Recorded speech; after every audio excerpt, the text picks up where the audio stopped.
Pirates win again today. Starling Marte goes 5 for 5 with his third home run, and they're taking advantage of weaker competition, something they did not do the last several years. Will Grace, I want to get into this conversation with the Pirates. They've played weaker competition. How much does that factor into your analysis of this, and is this sustainable over the course of a couple of months?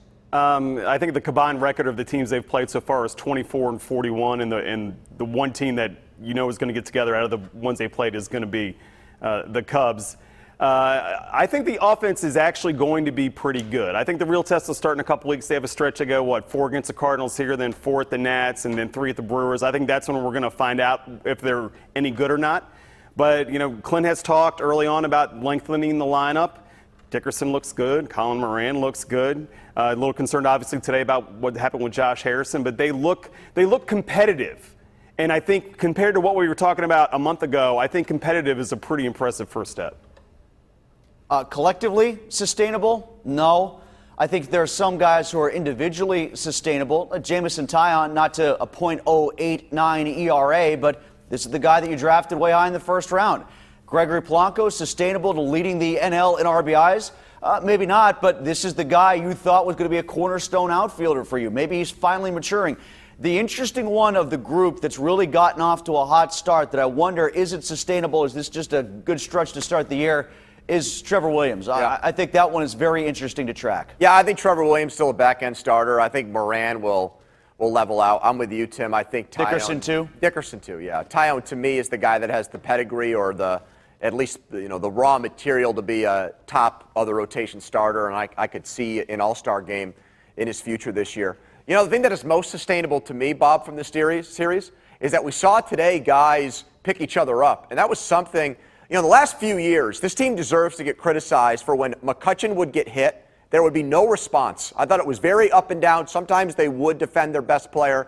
Other times they wouldn't. And today, right after Harrison got hit, Nova went after their next batter and hit him.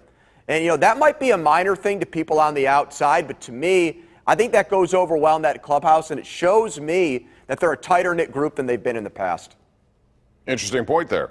Do you agree with that, Bob? I mean, they would leave McCutchen. Yeah, they would hang him out the dry, and I thought that was crap. How many times did you see Andrew McCutchen, Will, yelling, completely out of his mind, I thought that was crap. Nobody ever did anything after? I know. I mean, I agree, and I mean, for me, it seemed like that was a commandment from on high, though. I think that they were almost more consumed with sort of winning than following an unwritten rule and sticking up for a guy. I mean, how many times have, with the exception of maybe being the Reds, right? They and the Reds just sort of throw balls at each other all the time. But you're right. I do think they did sort of stick up for each other. But you wonder, we can never pin this down. Was this Nova just taking care of business? Was this a nod from Searage? Was this a nod from Clint?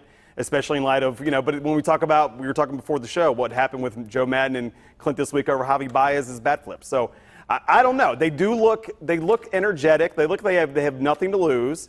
And they're beating bad teams, but you know what? Last year they didn't beat bad teams, and they weren't a good team. So maybe this is a step in the right direction. And if you're talking about intangibles, if we're talking about intangibles here a little bit, and it seems like we've gone down that path, I'll give you just one more quick one. I really like what Clint Hurdle said this week, and maybe he's used this mantra like in Bradenton, and I missed it, but it resonated with me coming out of the Cubs series, where he said the goal here isn't to prove everybody wrong, it's to prove us right. And I actually do buy that a little bit, and I hope they do follow that. I hope the players follow their manager's lead on this, because if they want to bring everybody back under the tent, I don't think the most direct way to do that is 162 games of how do you like us now. I don't think that's going to wash, because it's still a disconnect to a degree with the fan base and the management, despite the fact the players are playing well. All right, we're going to take a break. We'll talk about Garrett Cole on the flip side and also squeeze in one other topic. You're watching the #1 Cochran Sports Showdown right here every Sunday night on KDK TV.